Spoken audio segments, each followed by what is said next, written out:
I was like, I'm done. I retired today. You're my favorite man.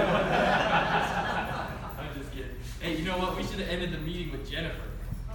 You know, that was good. I think we call it quits. We go home, talk to our spouses.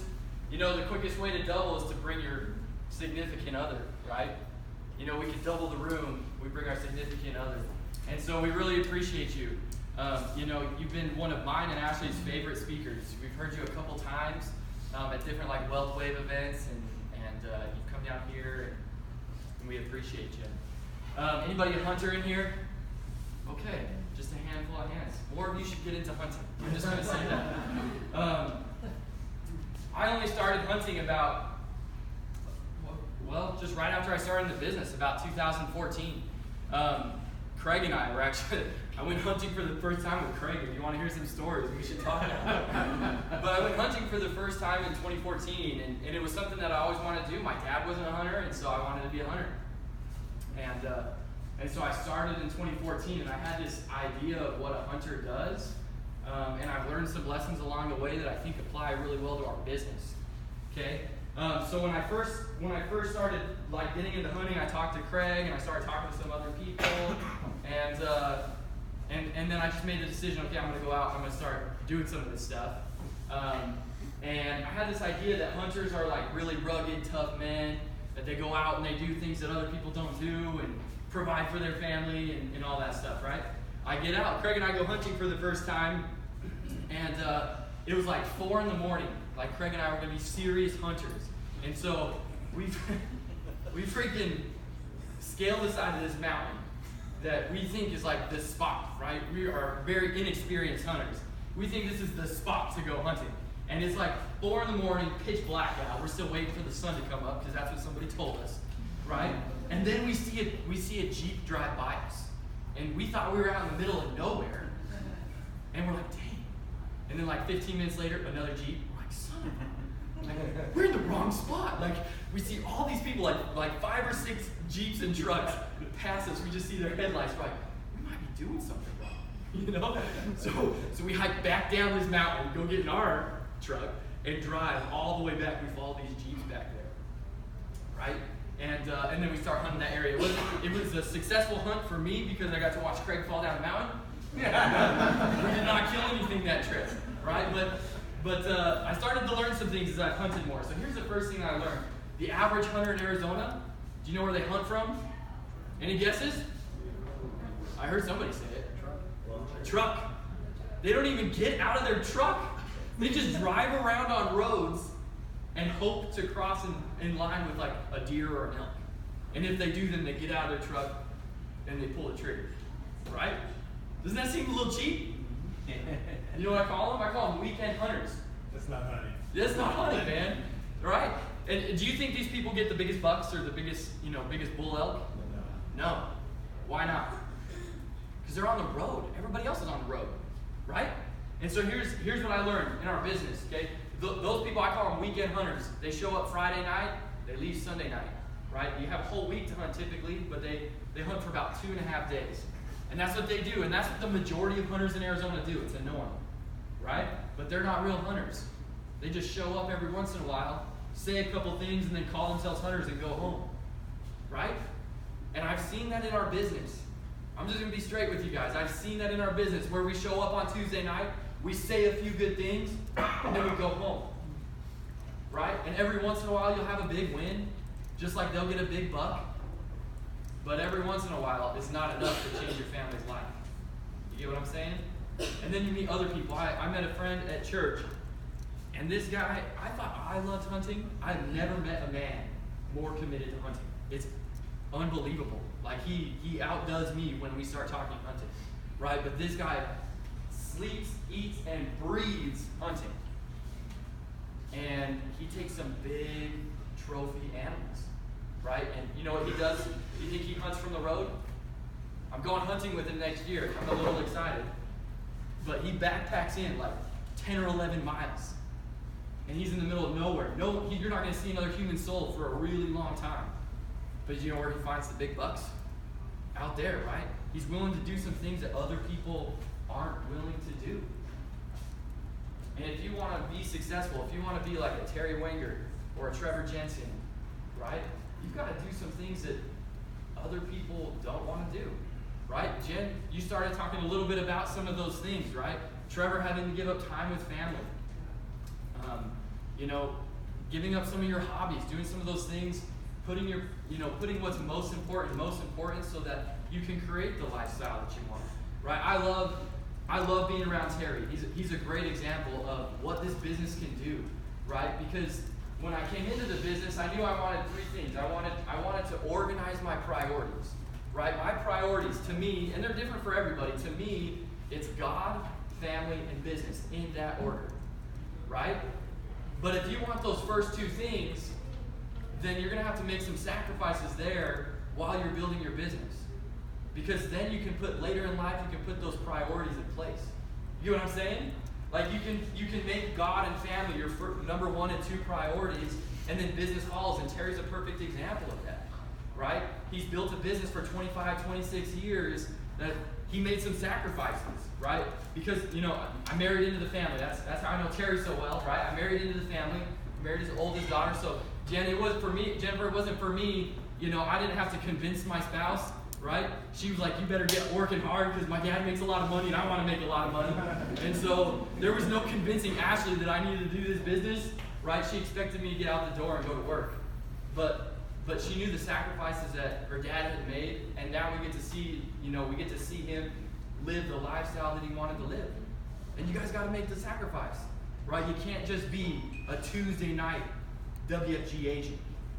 You got to do it all the time. If we go back and talk to hunting, could you imagine if you were out hunting, if you're a hunter, right? And you're like, listen, I'm only going to hunt deer from 5 to 9 o'clock at night. But if there's no deer in that time frame, you're going to pull the trigger?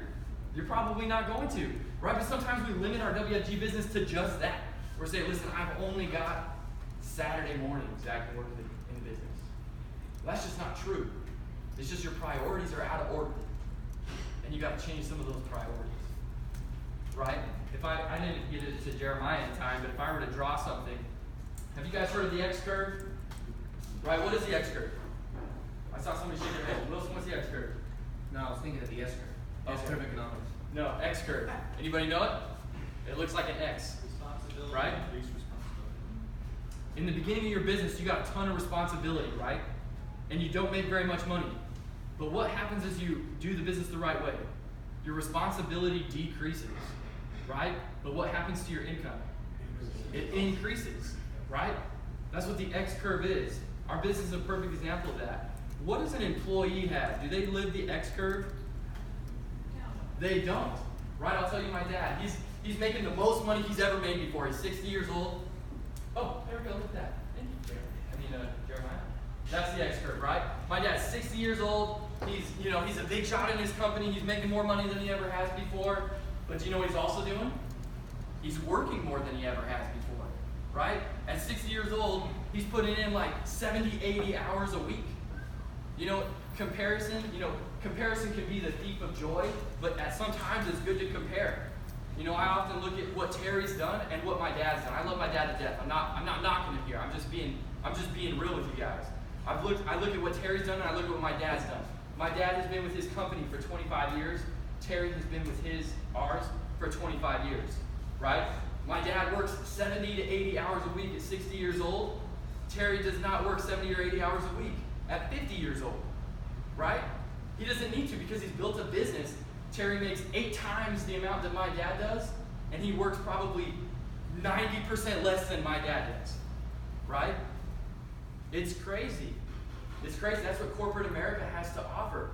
You've got to make some sacrifices now, right? You've got to make some sacrifices now. You've got to understand that it's going to be hard for a little bit of time, but it's going to be worth it because you're going to have this X curve, right? The majority of us are right here, where we've got a ton of responsibility. We have bills to pay. We have a business to build. We have all of these different things that we have to do.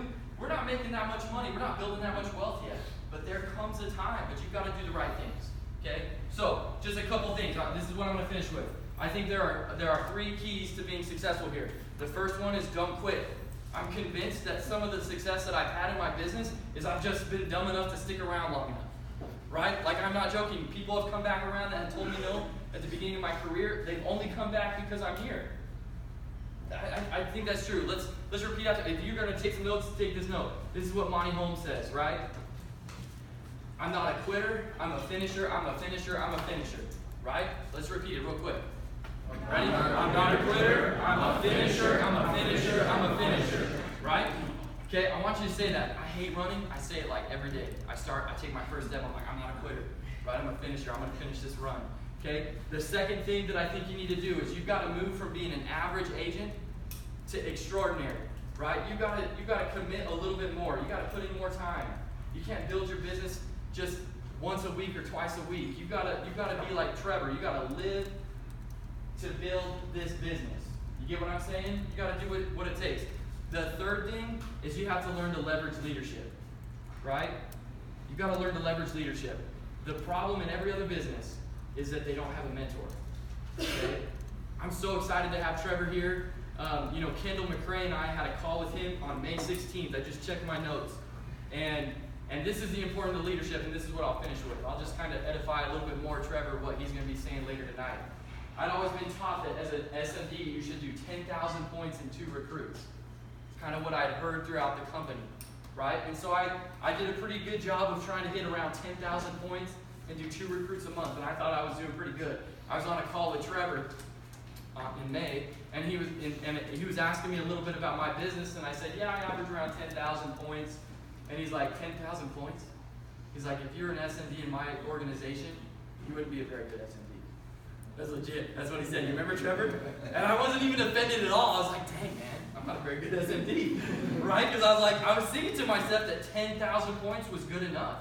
Right? And Ashley and I are comfortable. We've done a good job of living within our means, so 10,000 points paid me pretty well, plus what my base shot plays.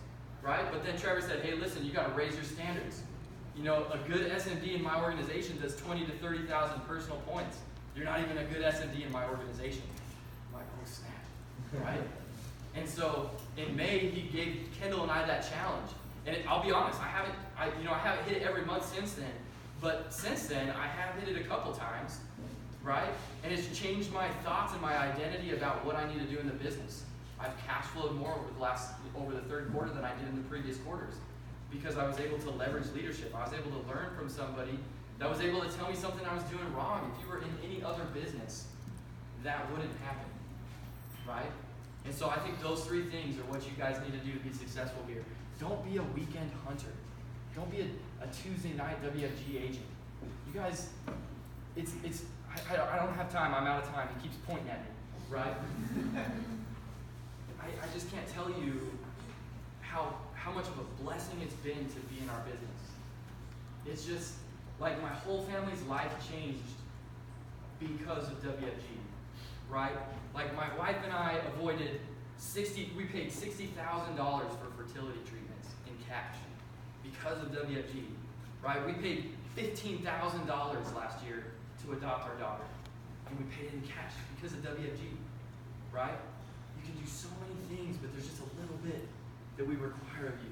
And you got to keep building, you got to keep putting in that work. You got to become a little more committed to the process.